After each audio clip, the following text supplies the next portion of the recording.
এখানে কাঁচা আম লইছি, এখানে 4টা লইছি। আজকে কাঁচা আম দিয়া যে আম তেল বানাইমু, আপনারা পুরা ভিডিওটা দেখবা, স্কিপ করবা না। আমি কিরকম বানাই, প্রথমে জল দিয়ে খুব ভালোভাবে দইমু।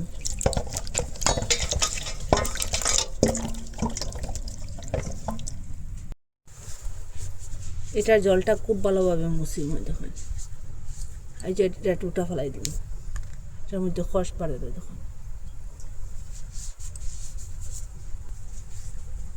ওরকম কত সময় রাখমু, এটার গায়ের থেকে ফুরাফুরি জলটা গেছে না, মুছার পরেও একটু একটু জল আছে। এটা পুরা কত সময় রাখি দিলে 2 মিনিটের মতো এটা গায়ের যে জলটা এটা শুকাই দিব। বাটিটাও মুছিলুম।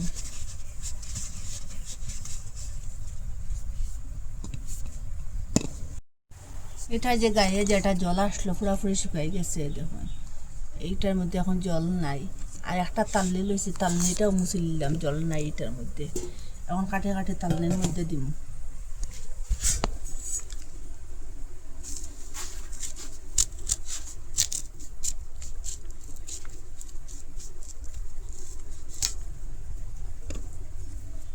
একটু লম্বা লম্বা করে কাটিম, দেখতেও সুন্দর।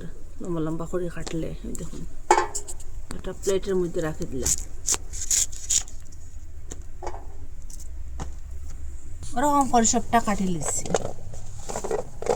ওরকম সাইজ করিয়া খুব সুন্দর হয়েছে। দেখুন এখানে লবণ দিলে এলাম, একটু হলুদ গুঁড়া ভালো করে মিশাই মিটে। এখন নিয়ে রোদের মধ্যে রাখবো, এটা গায়ে যে যেটা জল আছে এটা শুকাইব। রোদের মধ্যে দিলাম, রোদের মধ্যে আমটা দিছিলাম, খুব সুন্দর শুকাইছে। 2 দিন হয়ে গেছে শুকানে দিছিলাম। দেখুন আর জলুল বাড়িছে না, কীরকম চরচর শব্দ করছে। আর এই দেখুন একটা কলা পাত্তার মতো এটা গাছ, আর ফুলটা খুব সুন্দর।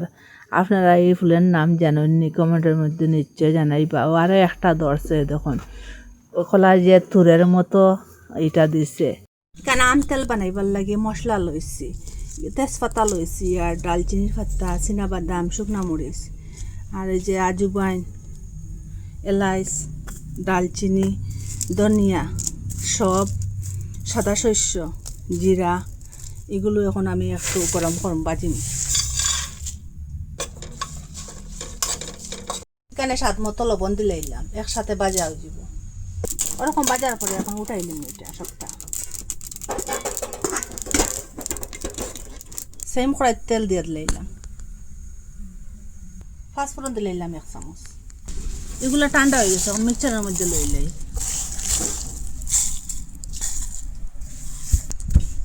ওরকম করে মশলাটা কুটি লিছি। দেখুন পুরা মিহি করে কুটিছি। দেখুন এখানে লাল শস্য 1 চামচ লইছি, আর ওরকম কাঁচের একটা বয়াম লইলাম আম তেল বানাইবার লাগিয়া। সাদা শস্যটা ওরকম করে ঢুকাই দিলাম। এটা বাজা না, এটা কুটাও না, ওরকম আস্তে আস্তে করে ঢুকাই দিলাম।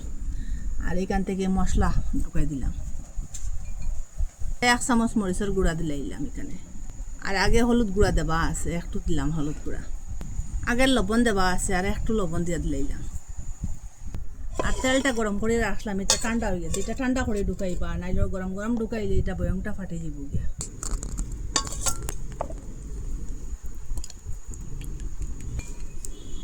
ওরকম করে মিশিয়ে নিলাম।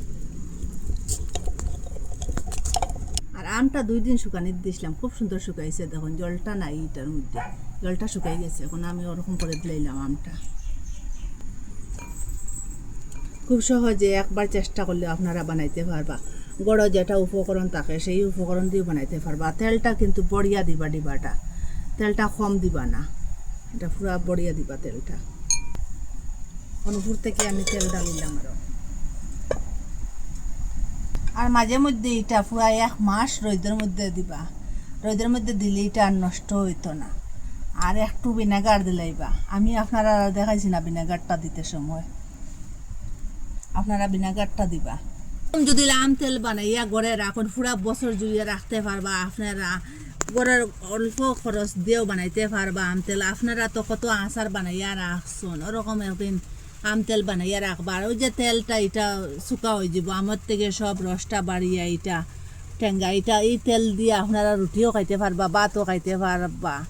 আর আপনারা একবার চেষ্টা করলে এটা বানাইতে পারবা, এটা হেলদি, কেমিক্যাল ছাড়া। আর আপনারা কইতে কি দেখা কমেন্টের মধ্যে নিশ্চয়ই জানাইবা। ভালো লাগলে লাইক, কমেন্ট, শেয়ার, সাবস্ক্রাইব করবা।